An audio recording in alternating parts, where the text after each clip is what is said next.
Hello and welcome back to Pravus Gaming and more Democracy 3 Electioneering playing as France.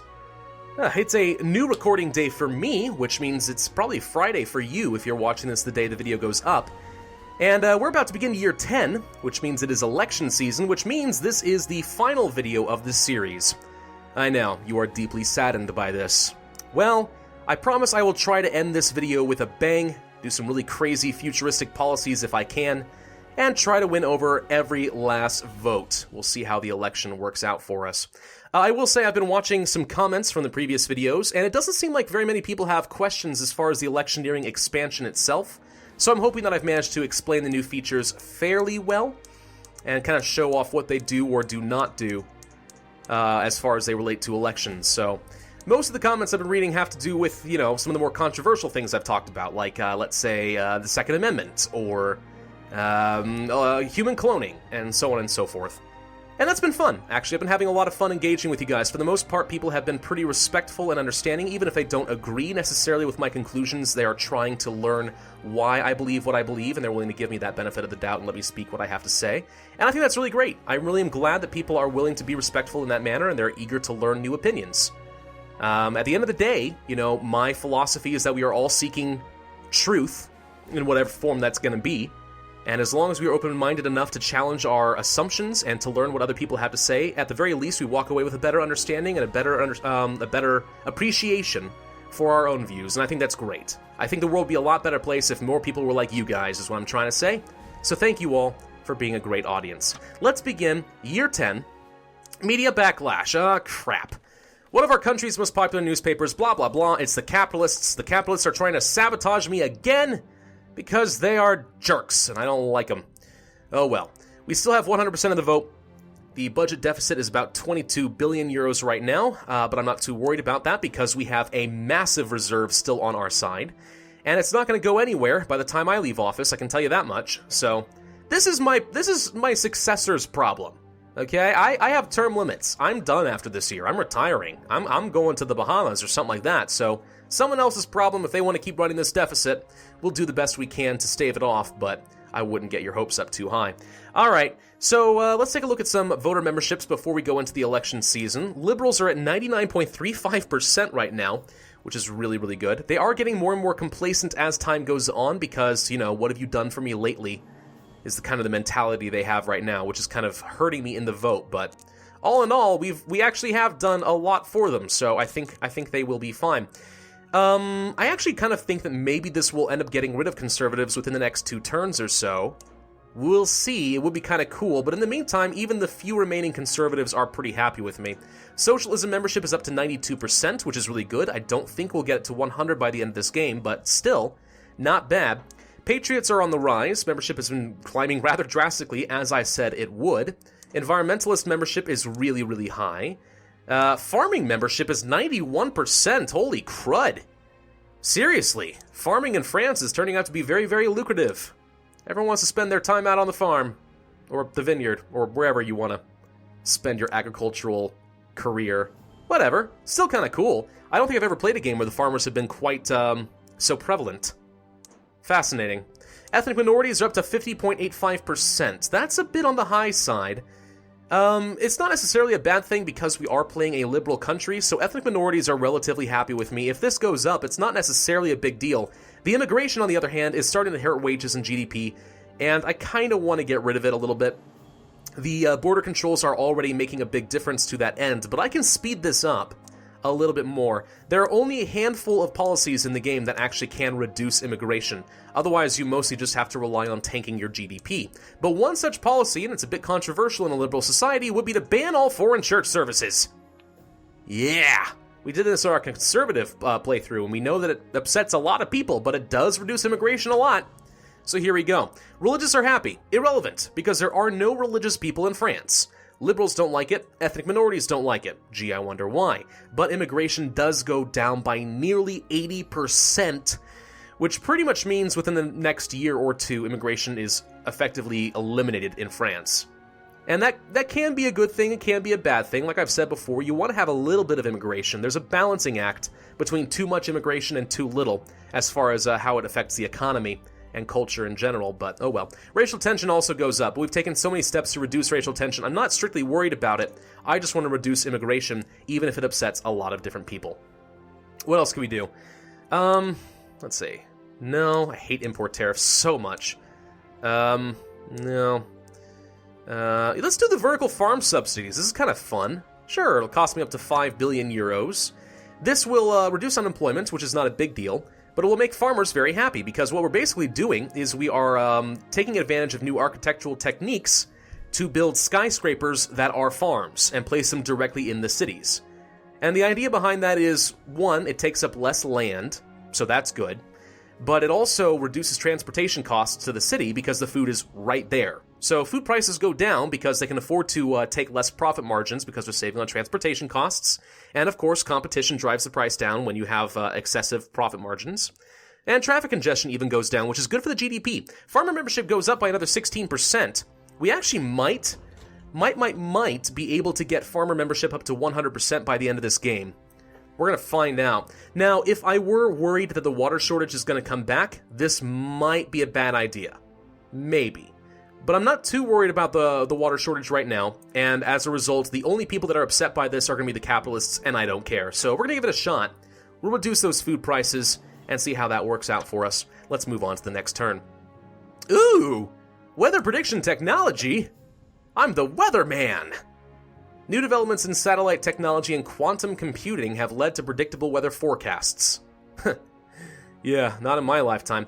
Let's see, farmers, we like this. Oh, good, because most of our population are farmers. So this is actually basically like getting a bonus to everyone here. So 5.5% plus another 26.78. It's basically like I just got a 30% boost with all of France, in opinion. So that's actually really, really good. The tourism industry also will be a little bit better. So it's not a super important event, but it's not a big deal. I mean, why not? Yeah, let's take it. Looks like the space program was the main contributor that got this going. That's pretty cool. That is pretty cool. Positive discrimination. Positive discrimination. I.e. racism? I mean, here's the thing that I think people forget about racism. Racism is treating one race as better than another. Now, most people think that in terms of like a negative racism, right? So historically, for example, in America, back in the days of slavery, there was this belief that African Americans, or I'm sorry, not even African Americans, they weren't even American citizens because they weren't allowed. Just African slaves, blacks were lesser than whites, right? That is racism because we put one race down below whites, right? Well, it is also racism, at least in my opinion, by the classical definition of racism, to elevate a race above another. Now, I know what the point of is positive discrimination, right? The idea behind this is to counteract the cultural effects from, let's say a century ago, as far as the development of a minority within a country. Like, that's the idea. I get what that's the idea, but it is still discrimination, and it is racism. It's just a racism that's intended to benefit a race instead of hurt them. But it's still racism, in my opinion.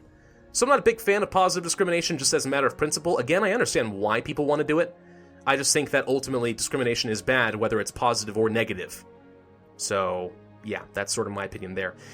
We need this law, though, because it makes no sense for people below or above a certain age to be rendered unemployable. What? What does this have to do with age? Ethnic or other minorities by large corporations.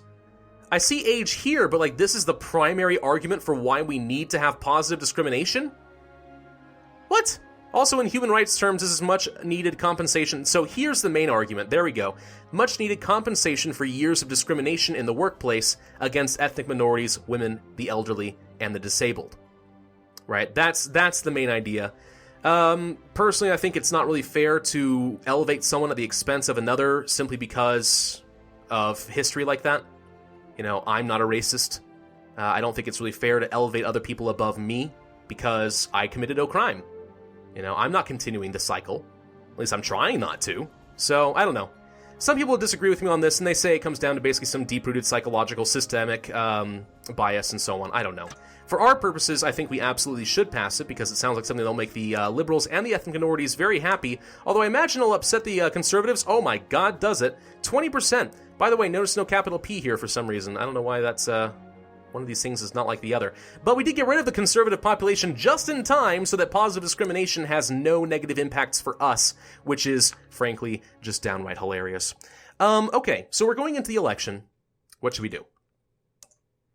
We should try to boost our perception of trustworthy. Now, this is going to be a bit risky. So you can only do each of these events once, each of these media spin attempts once. And the only one we haven't done thus far is inviting cameras into our home.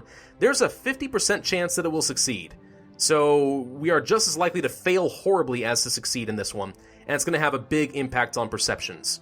So high risk, potentially high reward, or just potentially terrible consequences. Cross your fingers. Here we go. Crap. Alright, no lucky for us. I blame my wife, okay? We brought cameras into my home, and I told her ahead of time that was going to happen and she should hide the skeletons in the closet, because I literally do have skeletons in my closet. Like, actual, literal skeletons. But she didn't do it, they found it, and now they don't trust me for some reason because they think that I kill people. I don't know, I'm just trying to make up some sort of roleplay explanation for this. Whatever. Either way, so that didn't go so well. I don't think it actually will matter at the end of the day, though, because the perceptions should only affect the swing votes. You know, people who are undecided. And since it says that 100% of the vote is currently looking at voting for me, I don't think there are any swing votes. So perceptions shouldn't actually matter. I was just going to take a risk and see what happens, but oh well. Yeah, you win some, you lose some. You know what, let's go ahead and do the International Fusion Research Project. Participate in an international nuclear fusion research and engineering project with the goal of creating a commercially viable fusion research power plant, blah, blah, blah. If you don't know what nuclear fusion is, it is nuclear power, but whereas nuclear fission basically tries to split the atom and collect the energy from that, a fusion reaction actually kind of, well, fuses the atoms together into a new molecule, and you try to collect the energy from that. It's the same way that the sun powers itself. That's what nuclear fusion is. It's potentially amazing technology if humanity can ever harness that power. I'm not confident we ever will, but there have been some very promising attempts thus far. It's very safe. There's no risk of a meltdown as far as I'm aware. It generates a ridiculous amount of energy, even more than fission. And ultimately, the cost, like the material cost, is very, very cheap. So it basically would be almost like having unlimited super cheap power that's clean and doesn't hurt the environment, and there's no risk of a meltdown. I mean, fusion is potentially like the saving grace of humanity if we can make it work. But I don't know if that's ever going to happen in my lifetime. Most attempts thus far, it usually costs, actually always costs more energy to try and create a reaction and control it than the amount of energy it outputs. So we haven't figured it out yet, but there's a lot of attempts getting kind of close. We'll see what ends up happening in the next few years. France, in the meantime, in this game, is going to try to speed it along. Now, environmentalists are wary of atomic energy. Again, this is actually pretty clean and would basically replace all nuclear fission and all oil and all coal power plants. So if this can work, you can be wary of atomic energy as much as you want, but this is like the solution to all of your problems. It's the best of all worlds. But they're going to be unhappy with me. Sorry, they're just going to have to live with it. Energy efficiency doesn't go up very much, considering what this actually could do for us, but oh well. I guess we'll take the 4.47% increase. Foreign relations goes up because we are involved in an international cooperative research project. Technology goes up. Oil demand goes down, of which we already had 0, so this is not relevant to us. And unemployment goes down, which we already had 0, so this is not relevant to us either. So basically, we're upsetting the environmentalists in order to get more foreign relations and technology and spend 20 billion euros. Not actually a very good deal for us. But hey, it's fun, and like I said, I want to end this video with a bang and kind of show you some of the crazier policies available in clones and drones, so there you go. Let's go ahead and save some of this leftover political capital, because I don't really know what to do with it, and move on into the next turn. Retail merger. A large retail chain store has announced plans to buy out one of its main competitors. Needs government approval. Okay, so no good reason not to allow it. In an increasingly global market, our companies need to grow if they are to compete successfully. So basically this is consolidation of corporations, which allows for bigger market share, which allows for more competition over abroad and kind of setting prices, but also risks a monopoly, and that's kind of what this whole thing is, block the merger. The whole idea of the free market is based on competition. Allowing these two firms to merge will reduce both competition and consumer choice and lead to redundancies, blah, blah, blah. Small businesses and trade unionists urge you to block this merger. I probably will block it, if nothing else, because the unionists will be happy about it. That is interesting, though. Monopolies are interesting in a capitalist free market. Even as a free market capitalist myself, I recognize this to be perhaps the greatest threat to my own ideology, is the pure economic freedom behind a free market society could eventually lead to one particular company, I guess, having such a large market share that they can use their excess of wealth to kind of force out all their competitors, gain a monopoly, and then competition falls apart because, well, there's no one to compete against. So they can set prices as high as they want, and we basically have to pay it. And it completely undermines the entire capitalist system. So this is one of the reasons that even free market capitalists like myself, no matter how pure of a capitalist you are, most of them agree that anti-monopoly laws are required. I'm not saying that every do. I've heard some philosophies as far as maybe there are ways to counter that without government intervention. But this is one of those few situations where I personally do accept some government intervention, as long as it is applied carefully and thoughtfully, as opposed to just block all mergers. You know, that could be bad. Either way, we'll block it. Campaign speeches are available. Maybe we should take advantage of that. I don't know. Hey, we haven't taken a look at the cabinet in a while. Let's see how they're doing. 5.4 across the board. I mean, that's about as effective as you can ever ask them to be.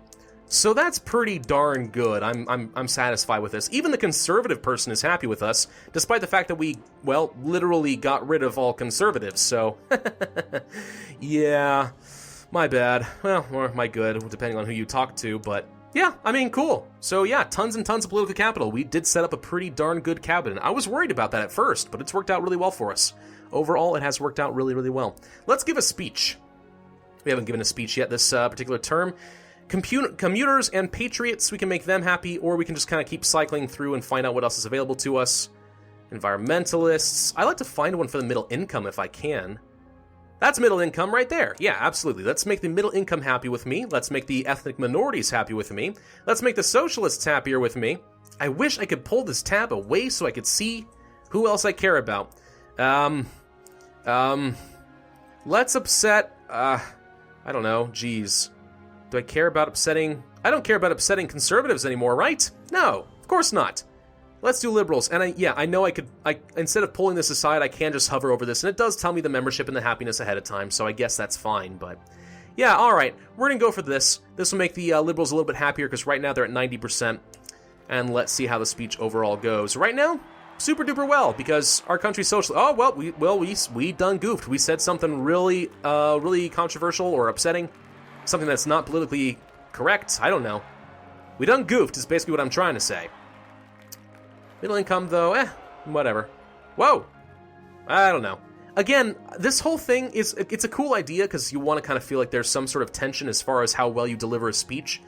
But it just seems dumb to me because it does nothing. It literally does nothing to affect the final outcome of a speech. It's just to create a false sense of tension. And that kind of disappoints me. I would have liked a little bit of variation, probably, in order to make it feel a little bit more realistic. Socialists and ethnic minorities are happy. Middle income, liberal, conservative, capitalist, blah, blah, blah. Exactly what we would have expected. Let's see what else we should do. Is this going away yet? Actually, yes, it's about to go away entirely. The corporate exodus is coming to an end. Good. Okay, so we've officially crossed the stop trigger, which does mean that I can raise up the corporate tax again. And it will, well, the corporate exodus will still go away by next turn. So if I increase this, well, okay, so last time it was what, 16%? So let's reduce it down to like 12-ish. I don't want it to be quite as high as 16, or else we might have it come back eventually. Let's do about 12. I don't need a lot more than that. We'll generate another 23 billion euros per quarter. It's a practically negligible impact on the GDP, 0.02%. Mostly just upset some people. But it does increase our socialism membership ever so slightly, and we get money. And just as a matter of principle, I don't want to have a 1% corporate tax when I leave office. You know what I mean? Why not? All right, what else is fun? Not the farmland acquisition program. Don't like that one. Not antibiotics. No. Anti-gravity research grants are fun. Yeah, sure, okay, why not? While expensive and elusive, anti-gravity research could lead to new means of transport, radically reducing the costs involved in shipping goods from one place to another.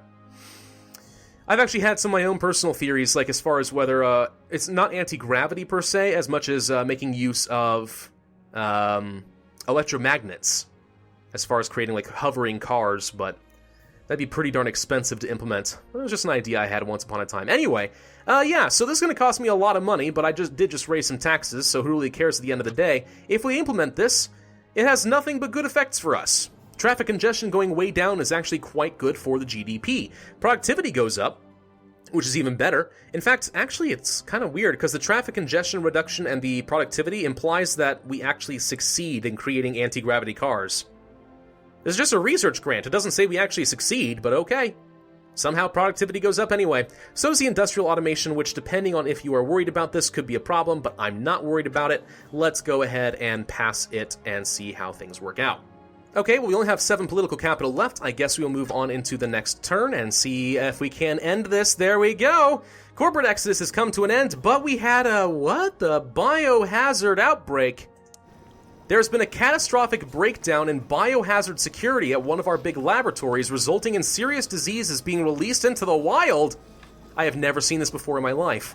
What is this? Scientists are confident they can find a treatment in time, but that will not prevent widespread panic. This will also be a severe blow to our tourist industry, and everyone's unhappy and health goes down. Oh, come on! That's not fair. I don't think it'll impact the vote at all, but still, never seen that before. That must be unique to clones and drones. Alright, we can make manifesto promises and campaign speeches, and the corporate exodus being done is actually going to be a huge boost for our GDP. In fact, across the board, we have maxed out GDP, health, education, and minimal unemployment, crime, and poverty. Pretty darn good. The deficit has also been reduced to only $5 billion, despite the fact that we spent so much more money, so that's pretty cool. Let's see. Ethnic minorities, yep, their membership has gone down by 30% in the last year. So that's pretty good. Farmers are, yes, 100% of the population. So are the liberals. Socialists are up to 94%. Religious are gone. Environmentalists are not actually a lot higher, but I'm not going to make any extra efforts toward them. I think we're fine. A lot of people are parents. That means we're having lots of kids and so on. And trade unionist is doing pretty well. Across the board, these are all the voter demographics I would have wanted to make quite happy and increase in their membership, and it looks like we have very, very much succeeded. So, we need to finish this off. Let's go ahead and show you one more time how the manifestos work. Not that it matters at this point, but we'll do it anyway. I don't want to cut my border controls. I don't want to raise the CEO cap. That caused problems the first time. No to the income tax. No, no. No, I don't want to raise those. No. No. We can cut the property tax, though. Sure, I will make this pledge. The immediate result is that socialists are slightly less happy, but capitalists, middle-income, wealthy, and retired are happy. Now, if we look at that, we can predict that. If we know enough about property tax, we know from the get-go that socialists like property taxes, capitalists don't, and so on. You can look at these and get an idea of who will be impacted by the manifesto. Now, we can see right here that we need to reduce our property tax below that little ribbon, like so. There we go.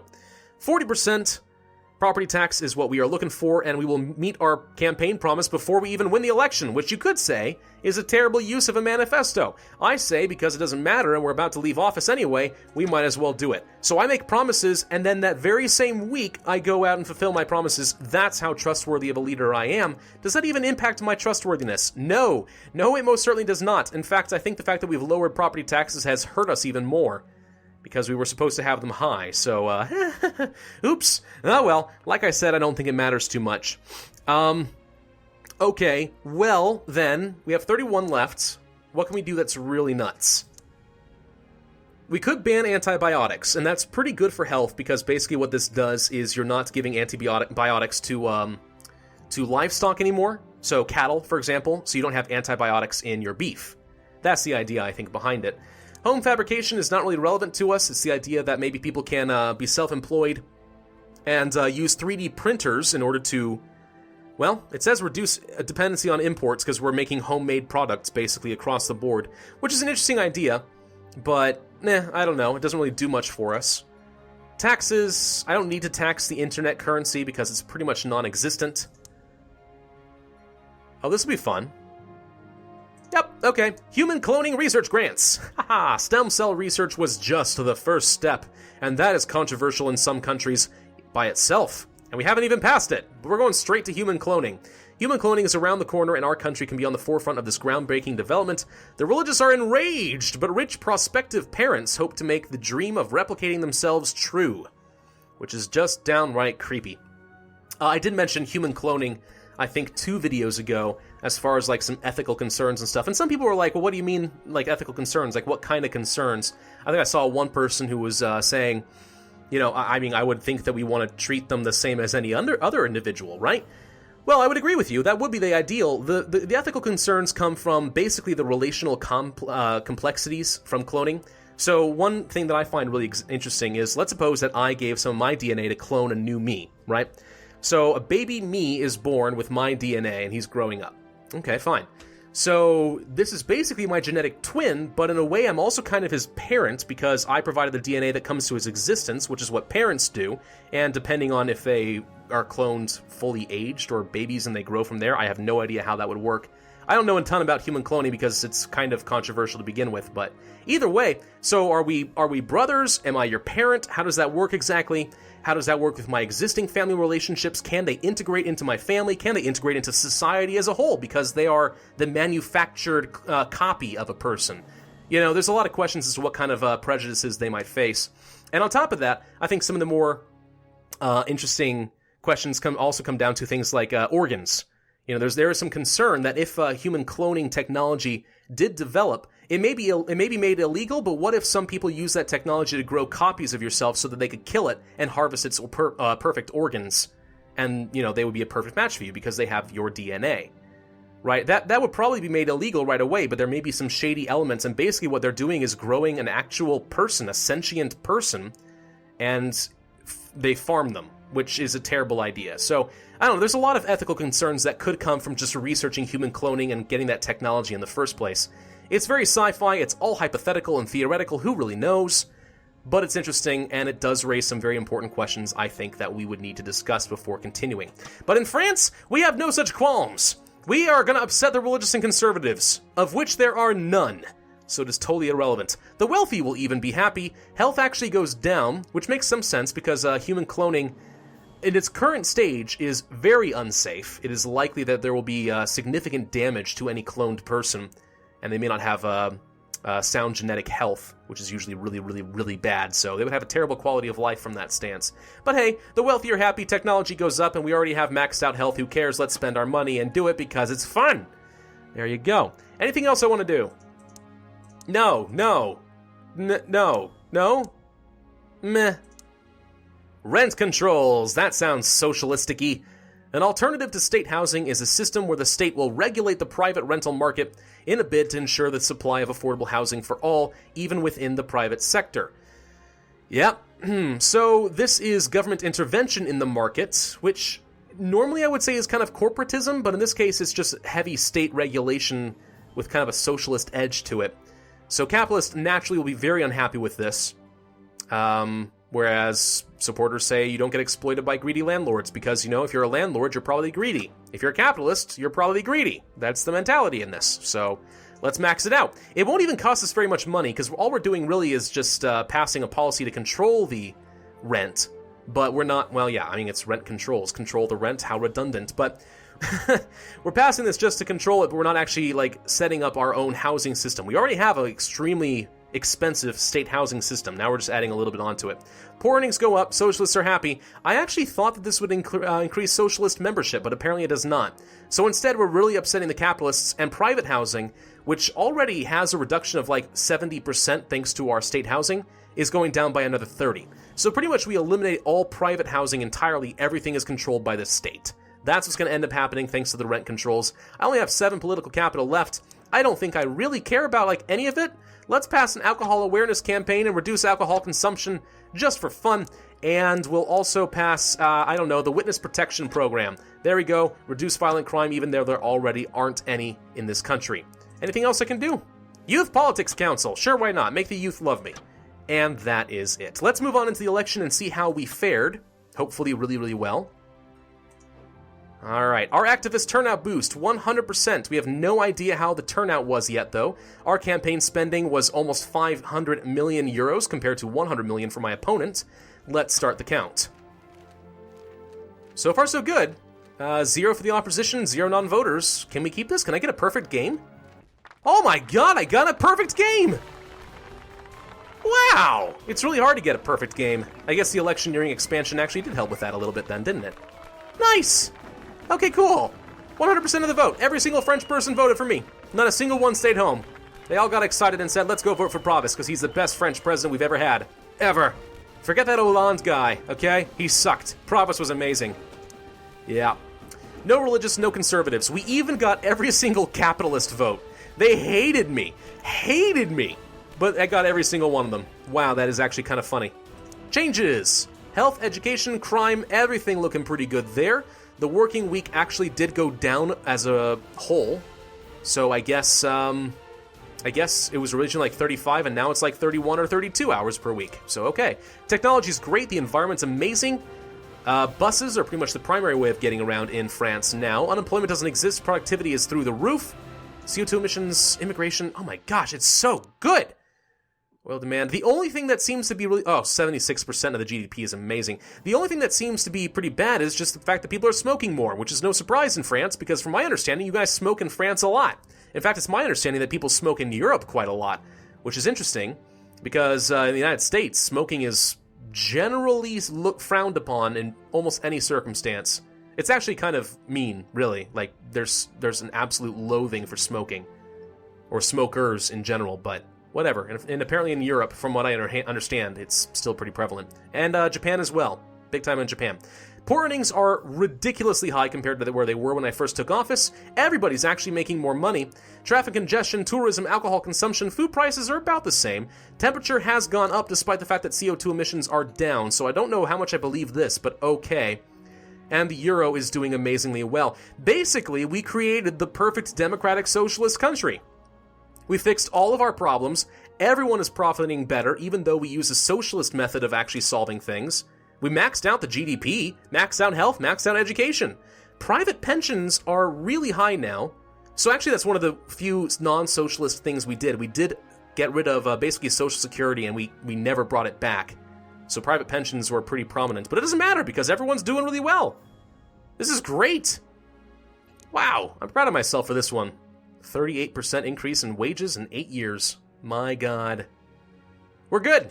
We did well. I think I did well this game. So guys, that is the new electioneering expansion. Those are what it offers to the game.